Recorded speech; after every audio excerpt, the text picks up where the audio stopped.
Hello, I'm Kurt Lidke, Executive Director of Klamath Film. You just watched Project 88, a loving tribute to an all-time classic film remade during the early days of the COVID-19 pandemic that also shows how the love of a great film can bring together a global community and create great joy amidst lockdown.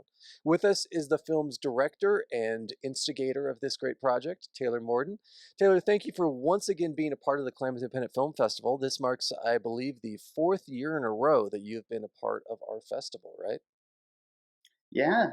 Thanks for having me. I like Instigator because the film had at least 80 directors, so Instigator's good. Yeah. This is in a way a very Taylor Morden project, and at the same time a great departure from what we've seen from you. We've shown shorts from Yeah. you, and we've shown several documentaries that all focused on nostalgia. And certainly, it's hard to get much more nostalgic than the whole Back to the Future series. But this project is so different in that it is a remake of a film, but it's done on a global scale with so many different people. Can you explain kind of how this concept came about and how it all came together? So like you said, it was the early days of the pandemic, and the first time we had been quarantined or told to stay at home. And I reached out to a bunch of other creative filmmaker friends and said, "Is there anything we can do, to stay busy, right? Because we had to cancel all of our shoots and all of our projects were put on hold basically. And we sort of came up with an idea of like, what if we all filmed something at home and then put it all together to make a bigger thing? And I had heard about people have done this before with Star Wars and RoboCop and Shrek, uh, and they're all fun and great. But a lot of those took years to make because they would put up a website, have people sign up for clips, and then give people 6 months to finish it, and then 6 months to put it all together. And I was very convinced that this pandemic would be over in a couple of weeks, so we really had to get going. But Back to the Future was obvious for me. I mean, I did not purchase that hoverboard and this jacket and this hat for this project. This is stuff I already had, which is a big part of this project was using things we already had, you know, because we weren't going to stores. We were still afraid of groceries and wiping things down with alcohol wipes and things like that. So it was very much a DIY, stay at home, make art kind of project. And I chose Back to the Future 2 over Back to the Future 1 because of hoverboards, because nothing says time travel like a hot pink Mattel hoverboard, and the first movie doesn't have any. So Well, it's named Project 88 for a very obvious reason, and even the most passive of film fans should know the affiliation of the number 88 with the Back to the Future series. But that also has a real connotation with the concept behind the film. So could you explain that too? yeah, I mean, I was looking for a number to split it into because you don't think about that, but when you want to divide up a project, there's all these logistical spreadsheet type problems like, well, how many scenes are we going to split it into, and how are people going to sign up for the scene they want and not be too disappointed when they get a scene that's just talking. It doesn't even have a DeLorean in it. So the first choice was how many scenes, and I started thinking about how many people do I know? Maybe we can split this into 20 parts. Well, 20 parts are like, you know, 3 to 4 minutes per person, which is too much because then people would have to recreate several different scenes. So I wanted each person to have to do about a minute, and that comes to like 99, 98 minutes worth. And that was when 88 popped into my head of like, well, if we split it into 88, that's funny, and everybody gets like a minute and 10 seconds, which works out. So initially you talked to friends, but then this became kind of a global project, which is what I find is the real charm in it. In a way, this film is like a little time capsule, not just as a nod to 1980s classic filmmaking, but also how people managed to get through a global pandemic and finding something to do.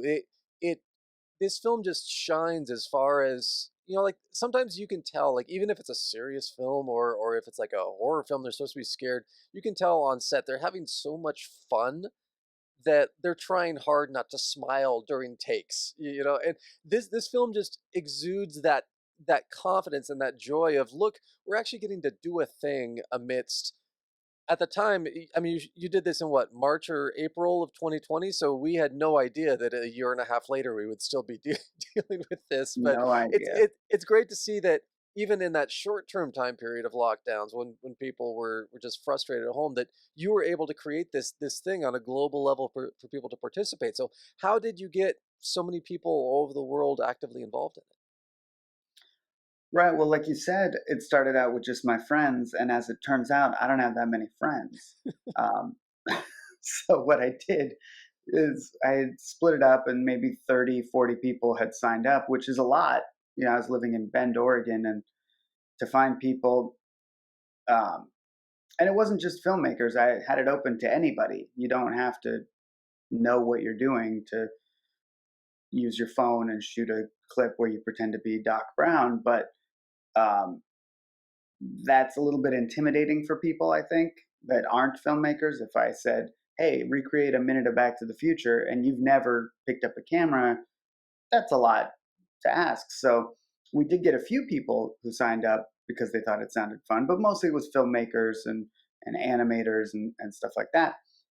And I know some people like that, but I don't know that many. So I turned it over to a Back to the Future fan group that I was already in on Facebook, and that kind of took off. And all of a sudden, I had hundreds of people trying to sign up for the 60 or 50 remaining scenes, and there was a waiting list, and people were, trading scenes with each other and helping each other out. And we made a Facebook group, and there's 300 something people in there, and everybody was, you know, sharing tips, and I was sharing props. People in Bend, I like set my hoverboard outside, and somebody came, picked it up, shot their scene, wiped it down, and brought it back, and that's sort of how we did it. But it was really a cool way to get that sense of community and sort of work together when we were all feeling super super alone and trapped in our houses.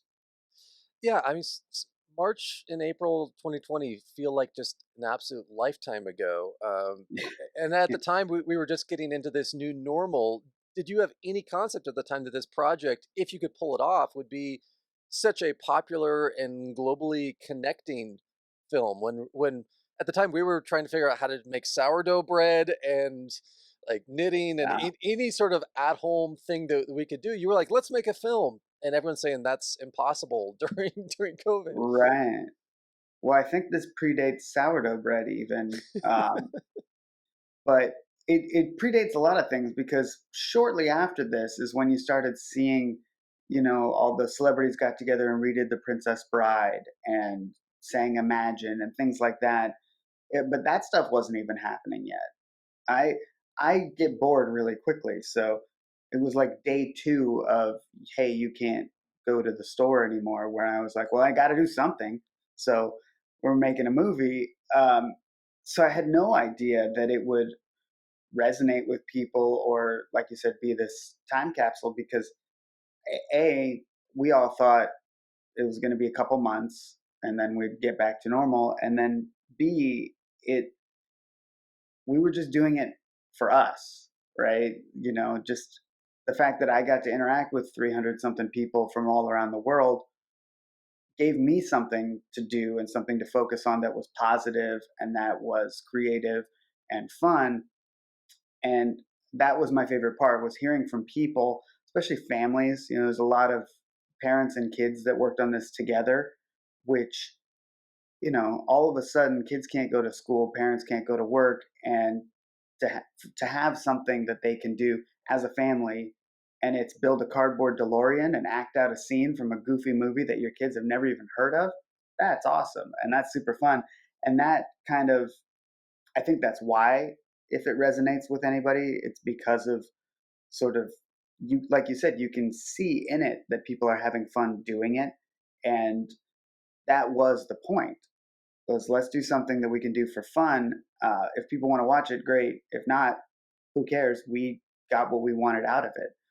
I built a cardboard DeLorean, and that's what I wanted to do that week. So it worked out.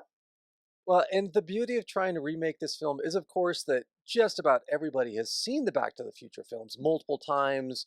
They know the story immediately. If you were doing perhaps a lesser known film, I don't think it would have the same kind of audience connection and not just community as far as fan base goes, but when you see a minute or two of the Back to the Future films, you know the story arc because everyone knows these films. So as madcap and crazy and weird as this film is in the way that it jumps from segment to segment, you can still kind of track it because you already know the characters, you know the story arc and all that, and so you can get kind of lost in people's own creativity, and that's what I love about it. How weird and off the wall it is when suddenly you go from animation to stop motion to a couple of kids in a power wheels.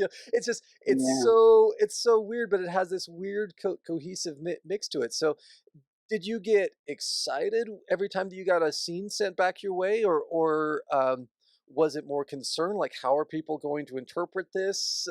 Did you give any sort of direction on how they should film it, or was it just totally free form, do whatever you want as long as you're recreating the scene?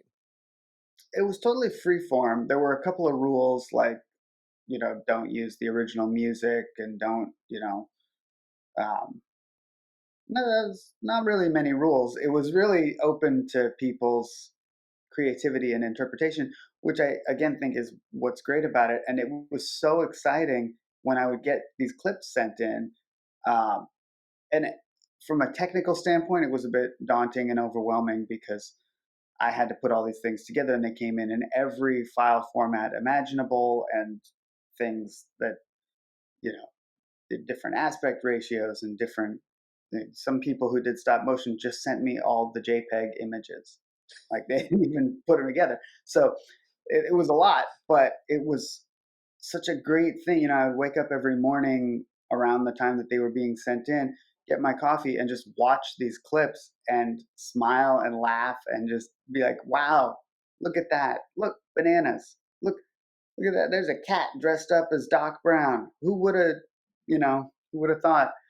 Um, so it was pretty fun to do that, but I think stitching it together was the real joy. Was when you could follow a scene, from one person's interpretation to the next, to the next, to the next, is when it got really um, exciting for me because you could follow the story. Like you said, the characters are so iconic that it doesn't matter if it's a sock puppet Doc Brown, a 4-year-old Doc Brown, or a very impressive cartoon.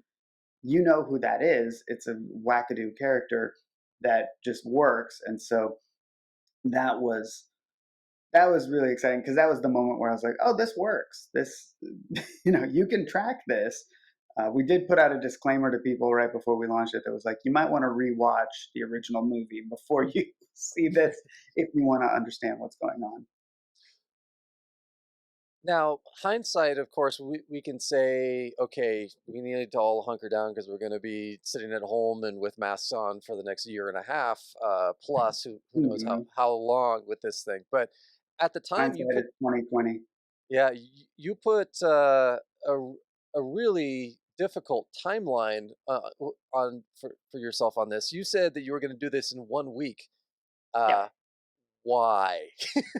Because like Uh, that just seems like torture of some kind to try to say I'm going to collect 88 scenes from all over the globe, expect everyone yeah. to send it in, and from the filmmaker perspective, I understand all of the aspects of from the technical side of things, but the people that you're sending this off to, they may just be filming things with their phones and don't grasp codecs Right. and frames per second and everything that has to go into this. So why would you do this to yourself? Well, originally I wanted to give everybody a month, and my wife told me no. She said, "You don't want to be working on this for a month. You want to give people a week so that in 2 weeks you're done." Um, and like I said before, we all thought this was going to be a short-lived situation.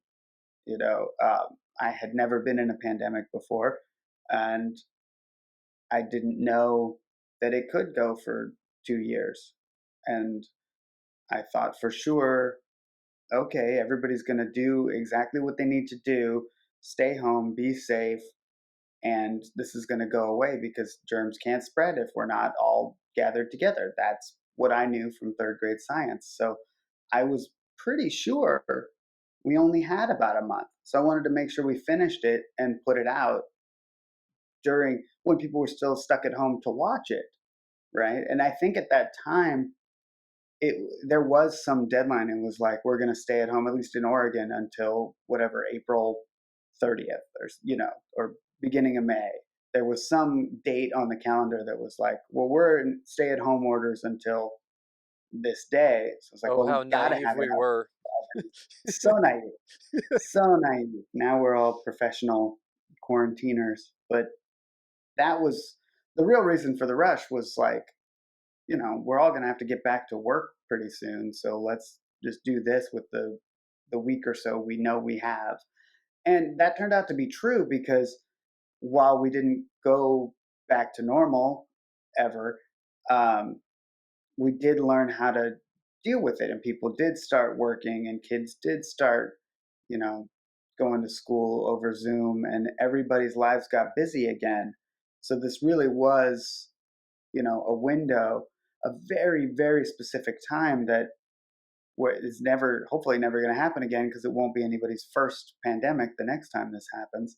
But it's like, it's so specific to everybody's feeling at the time. We were all scared but optimistic. This scary thing is happening, but it's only going to last a few weeks. So that as I'm really glad we were able to kind of capture that in the weird, kind of crazy way that we did. This is never going to happen again. Yeah, like I said, it's a little time capsule because even though it's just a remake of a fun little film that everyone remembers, and oh great, hey, I remember that, the core of nostalgia. Uh, Mm. but at the same time, it is, and maybe I'm overthinking it, but it is in a way almost a reflective piece of the pandemic in of itself. And certainly we got quite a few films, and I'm sure around the world people make quite a few films about how do you endure a global pandemic when you're stuck at home and you have to deal with this, the physical and emotional toll. Um, and a lot of those films can be real downers, but this just makes everyone that I've shown it to just makes them smile and makes them happy. And that's nice to be able to do something like that during such a difficult time. Did you, were you at the time, were you, was this just a way to kind of occupy time, or were you thinking, hey, this might actually be something that could be like some fun during a really difficult time? That came into play when we chose the movie and sort of chose the parameters, because that's sort of my goal, right? All If any of the movies I've done, you can kind of see that as that's the through line. Is just I want to make people smile and people laugh and have a good time and maybe escape for a few minutes from whatever crappy thing is going on in their lives. So it's always a goal for me of like, how can this be more fun? How can this be funny and make people, you know, smile and laugh? And that's in the world of like documentaries, for example, that's not always the case. Um, especially right now, there's a lot of dark stuff, and that was really a big part of the planning for this. Was like, it is dark, it is rough in this world, and if you watch the news, it's nothing but bad news. It's just terrible, and people need something positive. And even if it's like as dumb as, hey, you want to see a cat drive a DeLorean? I got you. That's what I can do as a filmmaker, which is not, I'm not a doctor, I'm not, a politician. I can't help the big picture, but I can show you what it would be like if Back to the Future was only, the cast were all bananas. I can show you that. That's what I can do.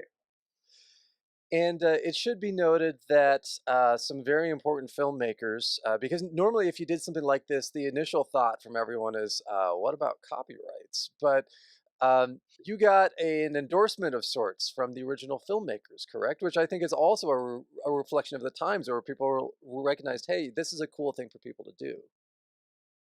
Yeah, yeah. I had a friend of a friend who was in a Zemeckis movie and sent it to him, and he watched it. I think I got a one-word response of fun. Um, I think Bob Gale saw it and said it was good, but and we also had some of the original actors from Back to the Future 2 are in our remake because, like you said, it was a time when it doesn't matter who you are. You had some free time. No, You had no a one week. could work. Yeah, No one including was doing actors. their day job. Yeah, Yeah. exactly. So that was kind of fortunate, and because we were so early to the game of crowdsourced pandemic projects, one of the first at this scale, we got a lot of press and a lot of we were recognized by the Motion Picture Academy, right? They put us in a montage of how movies help us get through tough times between Indiana Jones and Star Wars, which wow, right? Like that's where I want to live. I want to live in between Indiana Jones and Star Wars. And so I'm never going to get an Oscar, but to be recognized by the Academy for this project was pretty amazing. Well, final thoughts on what you hope people get out of seeing Project 88? Smile and laugh, and it's it's the kind of crazy thing that I hope endures. That somebody will hear about in 5, 10 years and be like, "They did what during the what?" And I think it's already doing that, because now, obviously, looking back, it's different now. Nobody's dropping everything for a few weeks to remake movies because we're all kind of back to work. So I hope that it functions, like you said, as a time capsule, but also as just this silly thing. And especially for the people, 300 something people worked on this, and for those people, there couldn't be a better time capsule of what that time was like and what we were all going through because I get to look back. I did a scene and I didn't set out to do that, but somebody dropped out at the last minute. And just watching it back, it's like, yeah, that's what I was doing instead of watching the news every day. And I'm glad that it exists. Well, Taylor Morden, we're glad that you are once again a part of the Klamath Independent Film Festival, taking place this year, September 17th through the 19th, here in Klamath Falls, Oregon. Hopefully, we'll get to see you in person and not having to do all of this stuff virtually year after year, like we've done recently. But thank you for making Hopefully. a very fun project that brought a smile, hopefully, to everyone who got to see it. And one of our Southern features up for awards for this year's Klamath Independent Film Festival. So, Taylor, thank you for the time. Great to see you as always. And we'll look forward to whatever your next project may be. Thank you for having me.